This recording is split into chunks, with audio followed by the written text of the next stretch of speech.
Assalamualaikum warahmatullahi wabarakatuh. Perkenalkan, nama saya Anissa Sahara Tarigan.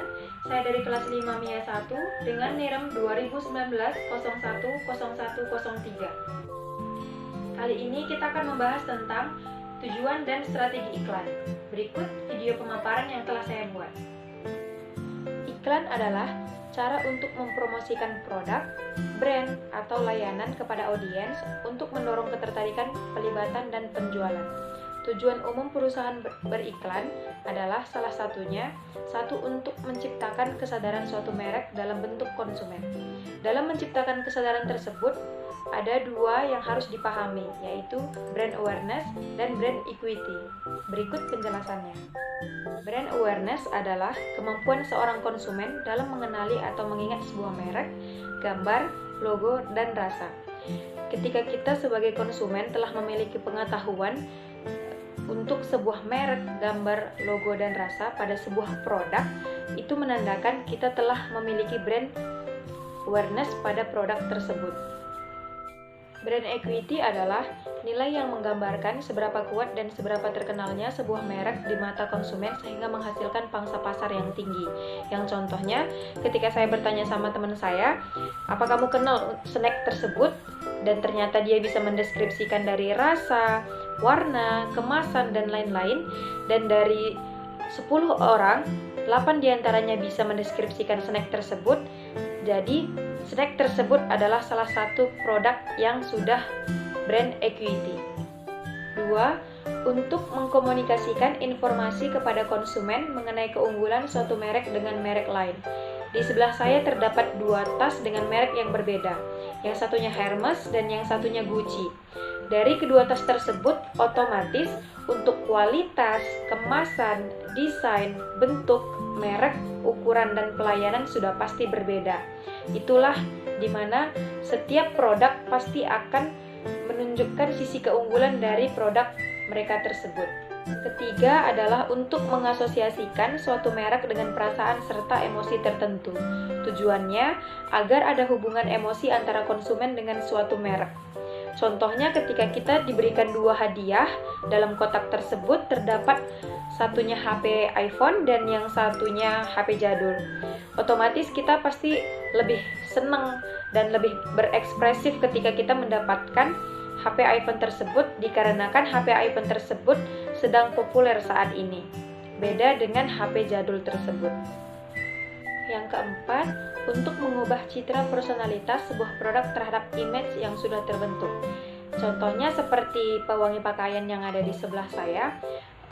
Kemungkinan ada beberapa orang yang beranggapan bahwa pewangi tersebut kurang wangi, kurang tahan lama, dan setelah dipakai tidak lama baunya menjadi bau apek begitu. Tetapi beda lagi di tempat yang lain, mungkin beberapa ada yang sangat-sangat suka sama pewangi tersebut.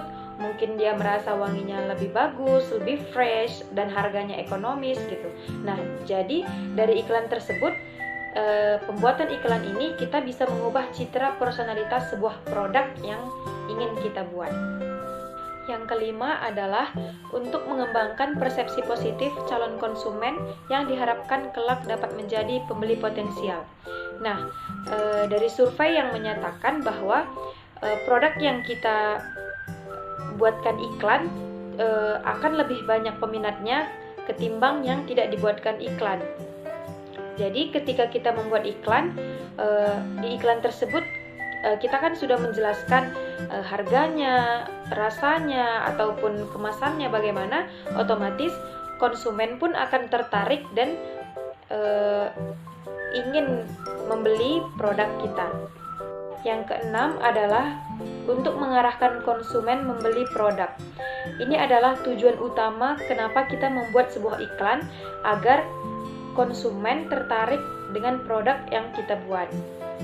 Tetapi kita juga harus ingat bahwa iklan bukan segalanya, melainkan elemen di luar lainnya, seperti di tingkat penjualan, yaitu seperti politik, teknologi, ekonomi, masyarakat, dan kebijakan peraturannya.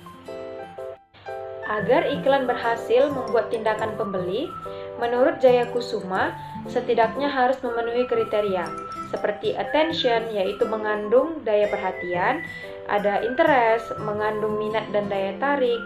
Desire, memunculkan keinginan untuk mencoba atau memiliki. Conviction, yaitu menimbulkan keyakinan terhadap produk. Decision, yaitu menghasilkan kepuasan terhadap produk sehingga mampu membuat sebuah keputusan untuk sebuah pilihan. Dan yang terakhir ada sebuah action, yaitu mengarah tindakan untuk membeli. Adapun strategi proses periklanan yaitu yang pertama, mempengaruhi kriteria yang menentukan pemilihan produk. Yang kedua, mengubah relevansi atribut produk atau menciptakan atribut baru yang menonjol. Yang ketiga, mengubah atribut yang harus memiliki merek perusahaan. Yang keempat, mengubah atribut yang sudah bermerek. Dan yang kelima, mengubah atribut yang juga dimiliki oleh merek pesaing.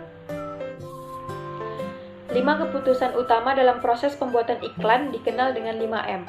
Yang pertama adalah misi, berkaitan dengan penentuan tujuan atau sasaran iklan, yang dimana jika kita sudah memiliki produk ataupun jasa, kita harus punya target sasaran untuk iklan yang telah kita buat. Yang kedua, biaya, berbicara tentang besarnya anggaran sebuah iklan. Yang ketiga, pesan, memutuskan pesan iklan yang disampaikan, di mana dalam iklan yang kita buat, kita harus meninggalkan pesan untuk menarik perhatian konsumen. Yang keempat, media. Tentunya setelah membuat iklan, kita membutuhkan media, baik dari internet, radio, majalah, koran, maupun TV. Yang kelima, measurement, ataupun pengukuran terhadap proses iklan, di mana setelah iklan selesai, kita dapat melakukan survei bagaimana kira-kira tingkat keberhasilan iklan tersebut. Dan yang terakhir, beberapa konsep daya tarik yang bisa dipilih dalam menampilkan pesan iklan diantaranya. Yang pertama, daya tarik pesan didasarkan pada iklan rasional, seperti iklan faktual, iklan perbandingan, dan potongan kehidupan.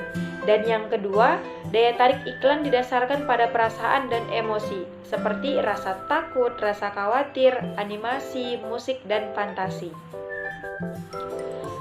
Sekian penjelasan ataupun rangkuman tujuan dan strategi iklan dari saya. Jika ada salah-salah kata saya mohon maaf. Wassalamualaikum warahmatullahi wabarakatuh.